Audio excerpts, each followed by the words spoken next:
Okay, bro, it's like he was saying, all right? Give me that in 2 Maccabees chapter 4. So we have taken on the ways of the heathen, right? We've taken on their customs. And as you can see in our communities, we like their ways best of all, right? Would you agree? Would you agree, brother? All right, so watch this. Come on. 1 Maccabees chapter 4, 15. Not setting by the honor of their fathers. So what is the honor of our fathers? What he was just bringing out. What do you consider the honor of our fathers after what you done heard in the Bible? What would you say the honor of your forefathers was? Because first off, where are your forefathers found? Where they at? Where they listed at? Where they at? Who is your forefather? Is your forefather African American or is your forefather a Judah? Judah. So if you call yourself by Judah, your forefathers are the 12 tribes of Israel, right? Where would the 12 tribes of Israel be found? In the Bible. So not setting by the, watch this, read it. Watch this. It's the book of 2 Maccabees chapter 4, verse 15. Not setting by the honors of their fathers. So where would the honor of our fathers be found in, brother? By the customs of this earth or by the traditions and customs that God set forth in the Bible? In the Bible, right? So on this earth, do it look like we're following the honor and ways of our forefathers? No, right? Read. But liking the glory of the Grecians best of all. So let me ask you something. Grecians is another word for Greeks. What nationality would that be? What nationality is the Greeks? They what? So we setting our customs by who? By white people. Right. We want to be like them. Proverbs 3:31. We want to be like them. It's been like that before. So now we're coming back to what? Our history, our heritage, which is the law, statutes, commandments of God. To stand up on our feet as the 12 tribes of the children of Israel. Yes. You got that? So what we can't do, read. It's the book of Proverbs chapter 3, verse 31. Envy thou not the oppressor. We can't envy the oppressor. The who oppressing you? Who's oppressing you? The white man. Who's oppressing you, bro? You said nobody? Nobody's oppressing you. You serious? Give me Brute 3. So you're not going through any oppression. You live freely. Huh? Oh, you messing with me? Okay, all right. Well, I'm still going to go over it. Yeah, I'm still going to go over it. Because, Brute 3. Yeah, 8. So I'm going to let you know, hey, we is oppressed as a people. That's You know what I mean? This is not a joke. Come on. It's the book of Baruch chapter 3, verse 8. Behold, we are yet this day in our captivity. You believe that? That you're in your captivity right now? You still believe you're a slave? How are you a slave right now? Nah, yeah, okay, but what else? Where are we slave to? Give me that in John 8:32. Where are you a slave to now? And what are you a slave to? You're a slave to sin, yes. So how? So watch what Christ said. Christ knew this, right? So how are you going to be free from it? You ain't tired of it? You ain't trying to be free? I am tired. You ain't trying to get that yoke off your back? I am. Right? Come on, watch this. It's the book of John chapter 8, verse 32. Bring it out. And ye shall know the truth. You shall know the truth. What is the truth? You know what the truth is? The truth is you ain't a black man. You're an Israelite from the tribe of Judah. I'm going to show you what else the truth is. Give me that in Psalms 119, 142. And ye shall know the truth by the mouth of the black Messiah, Jesus Christ. He said, listen, I don't want you to be a captive anymore. I want you to be free. I don't want you to be discord in your mind no more. Because we ain't got chains and whips on our back no more, do we? So where are you captive at? We're captive in our minds. We're captive by the philosophies and vain deceits. Read this. It's the book of Psalms chapter 119, verse 142. Thy righteousness is an everlasting righteousness, and thy law is the truth. God's laws is the truth that you should know.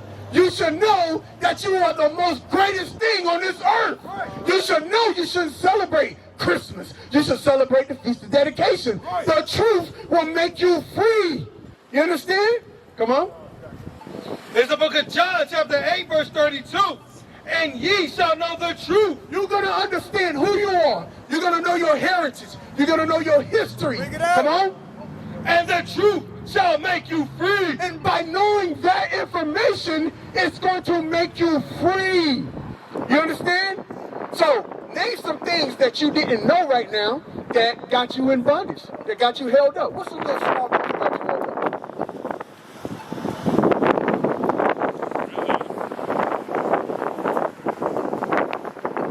Nothing?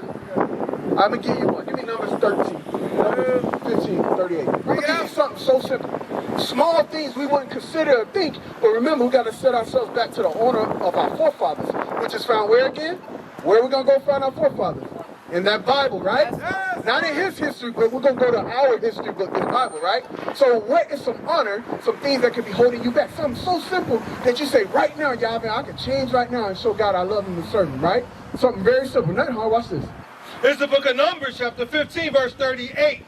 Speaking to the children of Israel. Who are you? You're a child of Israel, right? He's talking to you, right? Okay, listen what he's saying to you. And bid them that they make them fringes in the borders of their garments. The word bid means to plead. What do you think we're doing right now? We're pleading with you. Watch this. Hold there. Give me Luke 14:23. What are we doing right now? Where are we at? Where are we at? On the corner, right? And what are we doing? This brother did it. The captain did it. I'm doing it. What you think we pleading with you in this cold weather? We could be somewhere else doing something different, right? But see, God loved you so much, he sent his prophets back to do what? To save you, bro. Right. To fight for you, right? To endeavor to bring you back to who you are. That's how important you are. You understand? Watch this. It's the book of Luke, chapter 14, verse 23. And the Lord said unto thy servant, go out into the highways and hedges and compel them to come in, that my house may be filled. God is telling us to plead with you. Teach you the laws, statutes, and commandments. Go to my people. Where do we find you at? At the highways and hedges. Right. At the main streets of concourse to bid you to come in. You understand what he's saying right here? Right. Go back to that. All right. The book of Numbers, chapter 15, verse 38. Speak unto the children of Israel, and bid them that they make them fringes in the borders of their garments. That you put fringes at the bottom of your clothes. Is that hard? It ain't hard.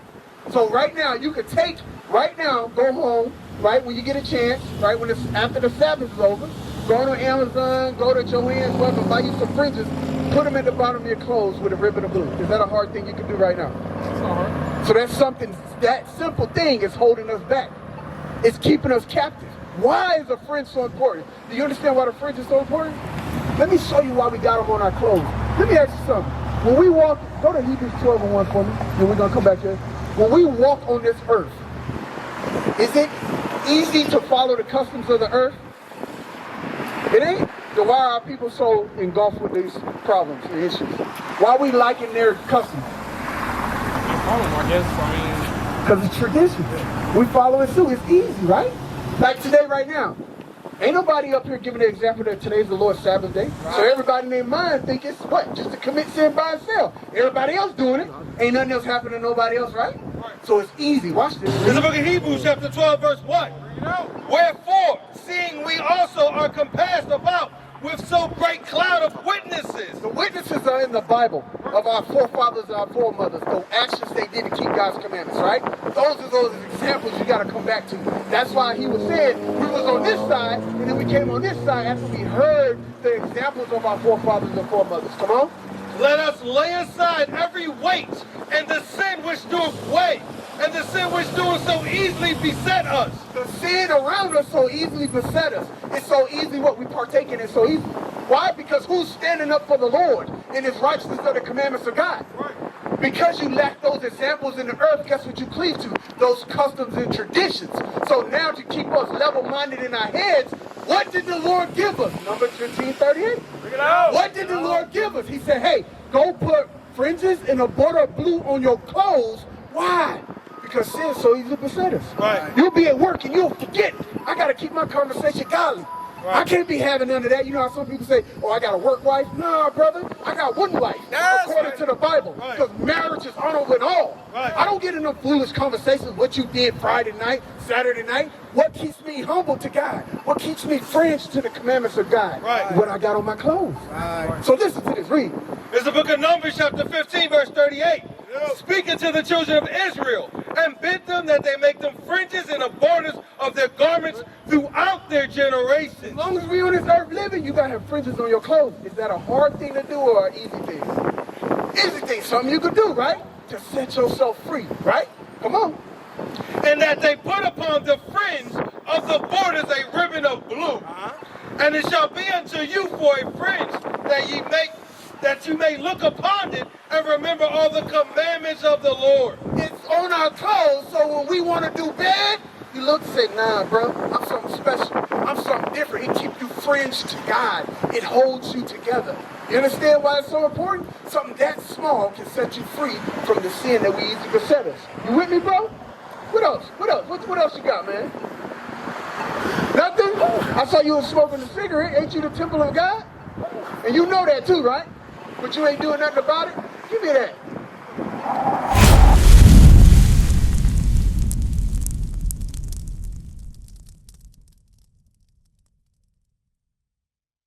What is a nation?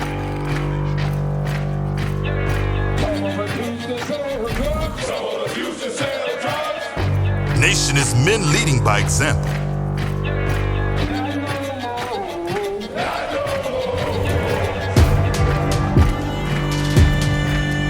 Nation is family.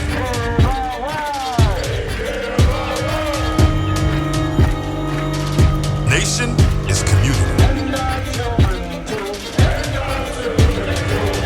Nation is children with role models.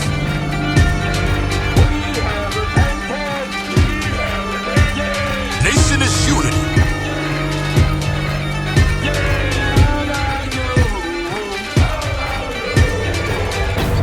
Nation is you. And finally, my brethren, be strong